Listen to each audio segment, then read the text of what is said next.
Hello, c'est Cara, j'espère que tu vas bien sur ton champ de bataille. Aujourd'hui, je vais partager avec toi 10 aliments que je ne mange plus au quotidien. Mais d'abord, générique. Il y a maintenant 2 ans peut-être, j'ai fait une vidéo sur 10 aliments qui ont changé ma vie. Depuis, je pourrais presque même me refaire une 10 aliments qui ont changé ma vie 2.0, puisque en fait on avance, on progresse, on découvre de nouveaux aliments et on se rend compte au bout d'un moment qu'il y a des aliments que l'on ne consomme plus du tout. Alors dans mon cas, moi personnel, c'est venu très progressivement. Il y a même, ce n'est pas tout à fait un aliment, mais bon, c'est un condiment. Il y a même quelque chose que j'ai réduit énormément dans mon alimentation par le passé et que j'ai réintroduit de façon vraiment conséquente récemment, c'est le sel. J'avais quasiment complètement supprimé le sel ajouté de mon alimentation, ce qui n'est pas recommandé. Et je l'ai fait malgré moi en fait, parce que le goût salé, ça ne me disait plus rien. Moi-même, j'ai fait l'erreur de supprimer le sel, alors qu'il ne faut surtout pas supprimer complètement le sel, il faut seulement le réduire dans la mesure du raisonnable si on le souhaite. Si j'ai pris la peine de préciser que je ne les mange plus au quotidien, ça veut dire que je les mange quand même toujours. Je mange vraiment de tout. Quand je ne suis pas en préparation à la compétition, cela va de soi. J'ai une approche qui est flexible de mon alimentation. Du coup, il y a des aliments que je ne consommerai pas au quotidien, mais que je vais consommer ponctuellement quand j'en ai envie, quand j'en ressens le besoin. Dans cette liste, il y aura également des boissons. On va y aller dans 3, 2, 1... C'est parti! Aliment numéro 1. Et oui, non, il n'y a pas d'ordre d'importance, c'est vraiment juste une liste. Aliment numéro 1. Chocolat en dessous de 70% de cacao. Techniquement, celui que je consomme est même à 90 voire à 99% de cacao. J'adore le chocolat noir. C'est très bon pour la santé, c'est mon petit plaisir au quotidien. D'ailleurs, si jamais tu as été avec moi en personal training, tu le sais, le petit carré de chocolat noir du soir, c'est sacré, on n'y touche pas. Du coup, voilà, je n'en consomme plus en dessous de 70%. Aliment numéro 2, le pain. Au sens large, qui ne soit pas du pain sans gluten. Pourquoi sans gluten? Je n'ai pas d'intolérance ou d'allergie au gluten, mais j'ai remarqué que le pain sans gluten va être plus digeste pour moi. Ça a été ma grande découverte lors de ma dernière préparation à la compétition, où j'ai été accompagnée pour la première fois par une coach. Et il s'avère que je le trouve vraiment beaucoup plus digeste. Ça, c'est un choix personnel. On est d'accord, le pain, ce n'est pas un problème. On peut très bien progresser vers ses objectifs, que ce soit de santé, d'avoir un peu plus de muscles, d'être plus tonique, plus fine, tout ce qu'on veut.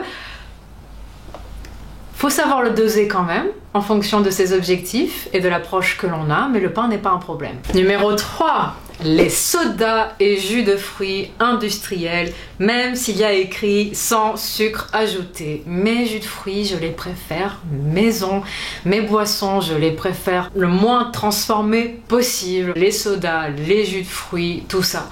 Je ne m'en suis même pas rendu compte, mais là, en faisant la liste de ces choses que je ne consomme plus, ça m'est apparu vraiment comme une évidence, par choix. En 4, et là ma maman pourra te le confirmer, maman Belloum, je ne mange plus de friture au quotidien. Dans ma culture, la friture, c'est quelque chose. C'est très présent. On mange énormément de friture. Bon, des grillades aussi, d'autres choses, mais la friture, c'est un truc. Avec le temps, je m'en suis vraiment détachée. Ce n'est pas un mode de cuisson qui est forcément très sain. Ce n'est pas un mode de cuisson qui va vraiment apporter des bienfaits indéniables dans ta diète. Du coup, la friture, je m'en suis détachée. Il n'empêche que j'en mange parfois. Mais bon, voilà, je n'en mange plus du tout au quotidien. En 5e position, on aura les bonbons, les confiseries, les bars, plus ou moins chocolaté, caramété, tout ce que tu veux, très sucré, tout ça, fini. Je n'ai jamais été très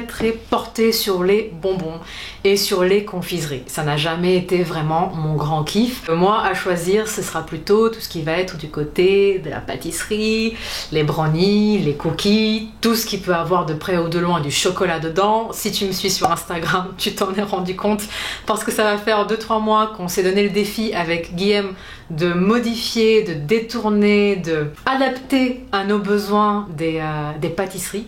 Donc on va avoir brownie, cookies, fondant au chocolat. Qu'est-ce qu'on a fait dernièrement? Des crêpes, une danette maison. Voilà, moi je suis plus portée sur tous ces trucs-là. Il n'empêche que les bonbons, les confiseries, tout ça, au quotidien, même pas au quotidien d'ailleurs, même quand c'est exceptionnel, ce n'est pas le truc qui va m'appeler. Encore une fois, ce ne sont pas des aliments qui sont réputés pour leurs bienfaits sur la santé ou sur la ligne. En 6e position, les céréales du matin, plus ou moins sucrées, en dehors des mueslis sans sucre ajouté que je consomme et que je fais maison aussi. Tous ces trucs-là, enfant, j'adorais ça. Les chocs à pic, c'est... D'ailleurs encore aujourd'hui, hein, les chocs à pic, exceptionnellement, j'adore. Mais ce n'est pas le truc que je vais avoir envie de consommer au quotidien et ce n'est certainement pas le truc que j'ai dans mon alimentation au quotidien. En 7e position, on aura les pâtisseries qui ne sont pas faites par moi. Donc toutes les pâtisseries qui ne seront pas faites maison, je n'en consomme pas au quotidien. 8e position, on aura l'alcool au sens large. Bière, cocktail, vin, champagne. L'alcool, c'est la vidéo vérité. J'apprécie un bon verre de vin rouge, j'aime beaucoup le Côte-du-Rhône, j'adore le champagne, j'aime beaucoup le rosé. En fait, le vin au sens large, j'aime bien. Voilà, c'est un peu poivrotte, mais c'est le cas.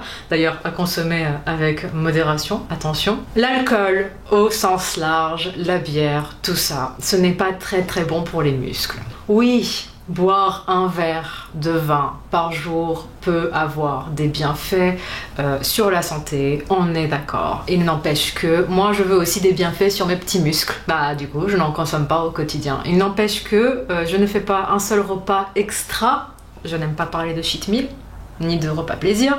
Je ne fais pas un seul repas extra sans avoir un petit verre de quelque chose qui va faire ressortir le goût des aliments et des plats que je suis en train de consommer. Donc je ne suis pas en train de diaboliser l'alcool, il n'empêche qu'au quotidien, je n'en consomme pas. Ce qui fait que peut-être j'apprécie encore plus quand c'est l'occasion de déguster. 9e position, on va avoir le sucre ajouté, les aliments avec sucre ajouté, donc tout ce qui va être transformé, au sens très large. Je n'en consomme jamais. On est d'accord, encore une fois, c'est par choix. C'est juste un choix qui s'est imposé avec le temps. Quand tu commences à t'intéresser de plus près à la nutrition, quand tu commences à te spécialiser en nutrition, puisque je suis spécialisée en nutrition sportive, tu te rends compte que consommer des aliments que tu fais toi-même, faire des recettes toi-même, savoir ce que tu mets dans ton assiette, c'est bon non seulement pour ta santé, également pour ton physique, également pour ton moral.